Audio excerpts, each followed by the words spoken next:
What is going on, guys? Welcome back to another video. So it's rankings week. I've already dropped part 1 of my top 50 players in the NHL list, 31 through 50. Pause this, go watch this. Go watch the prior video if you have not already. I'm going to recap it right now. But we got part 2. We got 11 through 30, starting to get into the actual superstar talent of the NHL. 31 through 50, I'm not going to lie, you can rearrange that a bunch of different ways. Once we start to get into 11 through 30, I think there are certain tiers that start to form, and definitely within the top 10. I'm going to have a separate video, the final part, just of the top 10. That's going to take some real dissecting, but we're going to do 11 through 30 here. Let's recap first.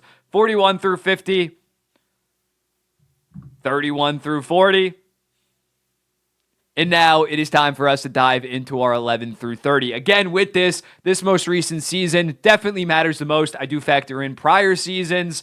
Let's get into it. Let's not waste any time. And at number 30, I got Rasmus Dalene. Rasmus Dalene had a bit of a down year offensively, but literally everybody on Buffalo did. He had 73 points last year. He had 59 points this year. Actually increased his goal total, had 20 goals and 39 assists. Still top 10 defenseman, in my opinion, after breaking out last season. I'm not discouraged by the lack of offense production, considering it was just like a team-wide, total, complete failure from the Buffalo Sabres. He is still fantastic both ways. His defensive game has come a very long way, where he's not just this offensive defenseman. He is a complete, legit top 10 defenseman. So I got him at number 30. It would not shock me if he yet again goes for even north of 73 points and somehow gets his first Norris nomination this season. Rasmus Dalene is a fantastic player. 29, Filip Forsberg, one of the most underrated seasons in the NHL this year. As a result, he ended up on that second team all NHL on the left wing spot. But he had 48 goals, 46 assists for 94 points this season. And when looking at it last year, it wasn't that impressive. Only 42 points in 50 games, but Nashville wasn't that good of a team.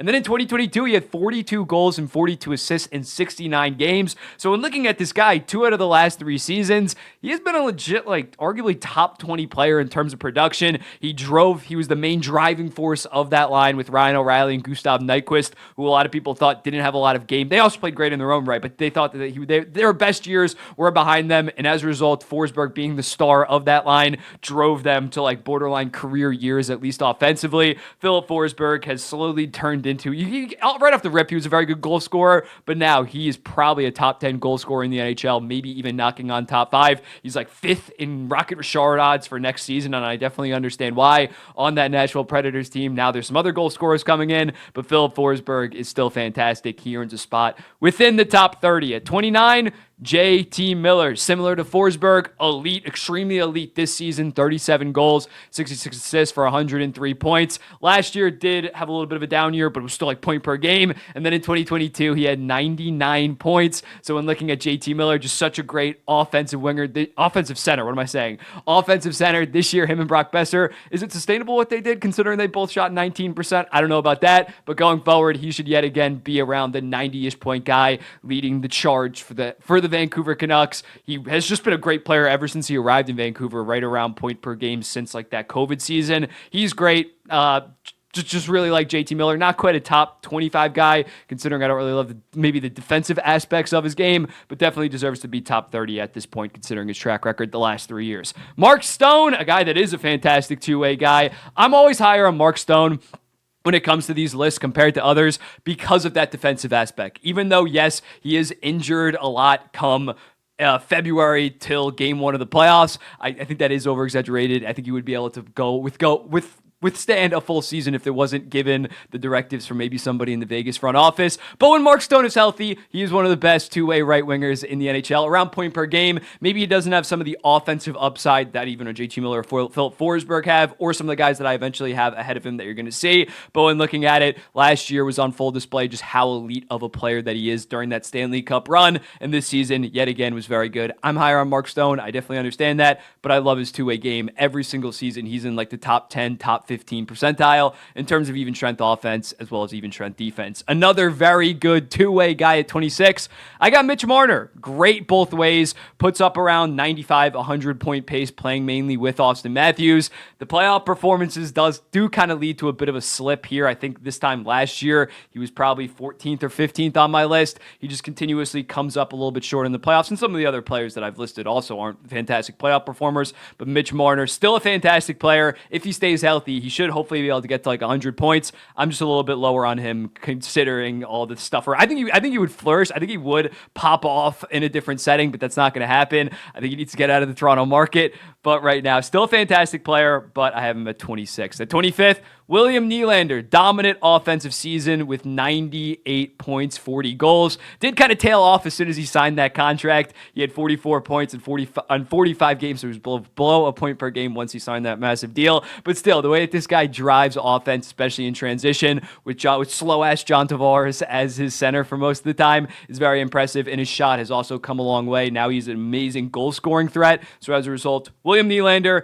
gets a solid spot at number 25. Number 24, Jason Robertson. Bit of a down year offensively. 109 points last year. Was like fourth in the Hart Trophy. Was at the end of last year probably like my 12th or 13th best player. But the offense did go down a little bit. Only 80 points in 82 games this season. But still, what this guy brings at 6'3", the skill and speed that he has, as well as the defensive aspects of his game, he took a massive step defensively, being one of the best defensive left wingers in the NHL. So even though the offense maybe wasn't there in the regular season as well as the playoffs, outside of like that one hat-trick game against the Edmonton Oilers, he went cold in the second and third round. Still, Jason Robertson is an elite first liner, and I think next year he's going to remind us and go for like 95-ish, maybe even 100 points yet again, considering Dallas still should be a high-powered offense next season. Number 23, Charlie McAvoy. Not much to say about him. He's like Mr. Reliable in terms of gives you around 60-ish point pace, fantastic defensively, a physical force, can lay you the hell out. I just really like Charlie McAvoy's game. It's not the most flashy game, but it gets it done. And as a result, the Boston Bruins have been one of the most best defensive teams in the NHL ever since he got there. He was elite right off the rip, and now he's really matured into a top 10 defenseman in the NHL. Next up, Sebastian Aho at number 22. I've always been higher on Sebastian Aho than others. I had him top 20 at the midseason rankings. I actually fell out of 20. He's actually at 22 now. But still, I'm still very high on him. I think he's the most underrated like superstar in the NHL. So when looking at the fact that this year his offense really backed that up, 36 goals, 53 assists, 89 points in 78 games, while being that prototypical number one center, two-way guy in the Rod Brindamore system, you don't expect this high of flying of offense, similar to like my New York Islanders under Barry Trotz. But this year, he really put it together and had probably the best season of his career. 21, Roman Josi. Another elite season by Josi. 85 points, 23 goals, Norris runner-up. He won the Norris in 2020. He was the runner-up in 2022, and yet again is the runner-up this season. Ideal offensive defenseman, and at his age, the way that he's still able to skate at a very high level, his hockey IQ is maybe the highest out of any defenseman in the NHL. So when looking at Roman Josi, he's aging fantastic. He's playing some of the best hockey of his entire career, and I think next season, I'd peg him at around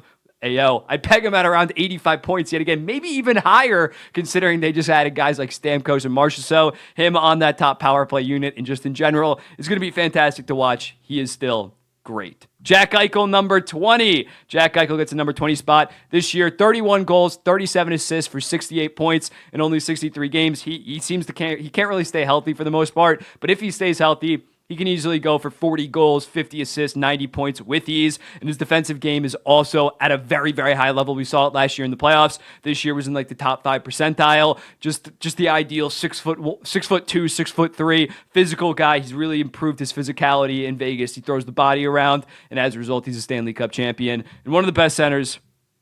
Point blank period. 19, Braden Point. Braden Point, yet another insane goal-scoring season. After last year having 51 goals, this season having 46. Yes, he plays with Nikita Kucherov, but he's still a fantastic player. He was the number one center for back-to-back Stanley Cup teams, and now he's posting some of his best regular seasons back-to-back. You can basically pencil him in for 45 goals next season. It's a lock. He's great. Next up, Artemi Panarin at 18. Artemi Panarin at 18 might have been definitely a career year this season, probably his peak in terms of 49 goals, 71 assists, 120 points, and he only shot 16%. It's not like he was, again, a guy that I mentioned last video, Sam Reinhart, shooting 24.5. He was far more offensively aggressive in terms of his shot. He was a sniper, more so this season than, say, a playmaker, and as a result, the Lafreniere and Trocheck line with Panarin was one of the best point blank period. So when looking at it, the fact that Panarin has now combined his elite playmaking, his elite passing with a real threat to shoot the puck. We talk about it in the 2023 playoffs. He refused to shoot against the New Jersey Devils.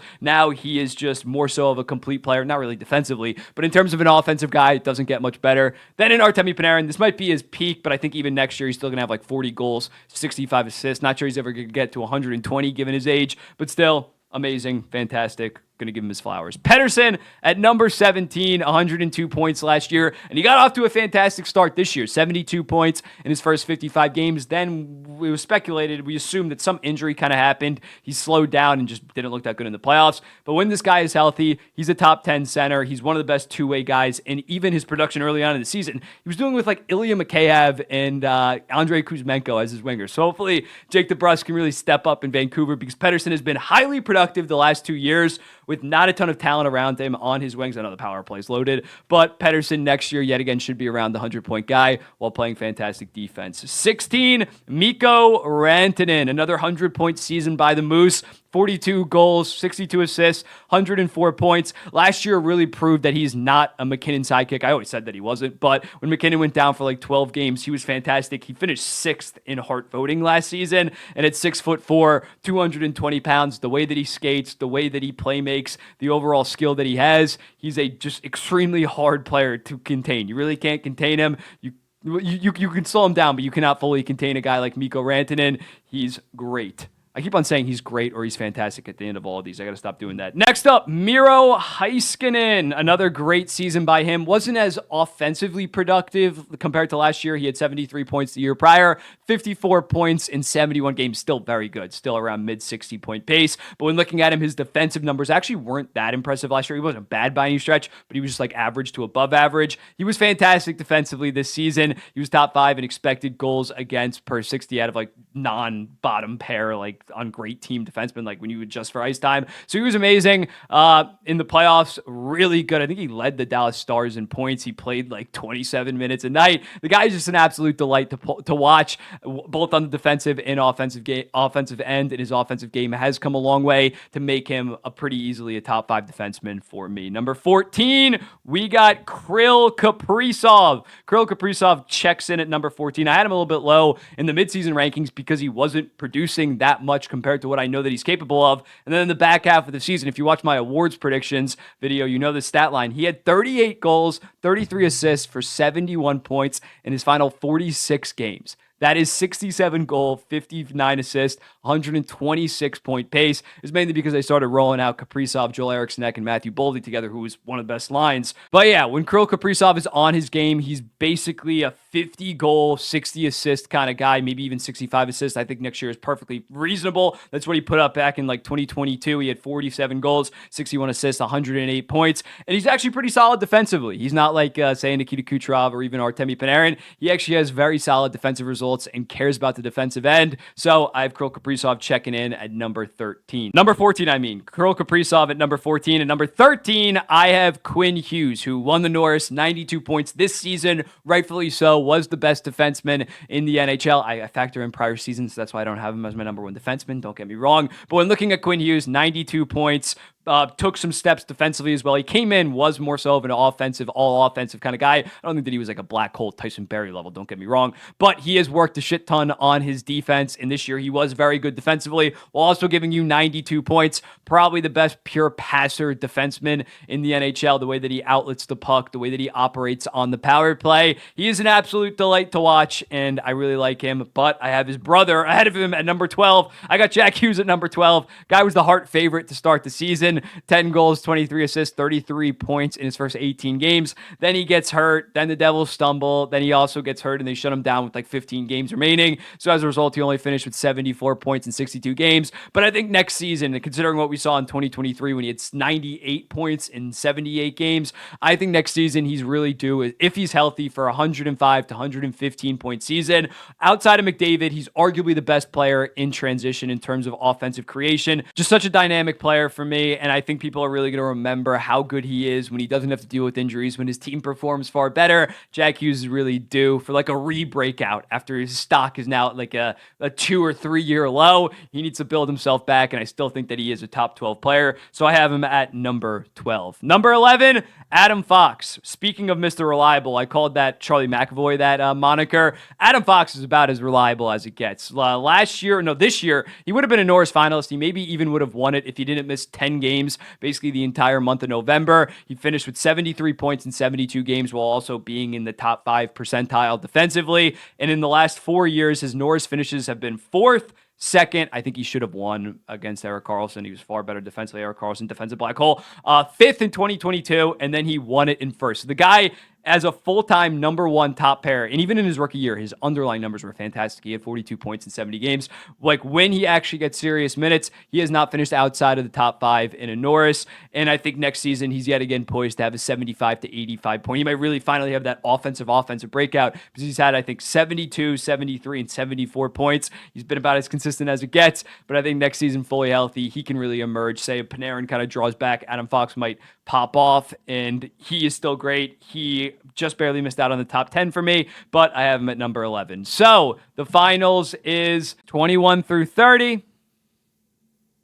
Then we got 11 through 20. So yeah, let me know in the comments. What do you think about this list? Who would you move up, move down? Any of the guys that you noticed by now is going to be in the top 10 that you would move off and move into the top 10? Let me know in the comments. What do you think? I'll be seeing the next one.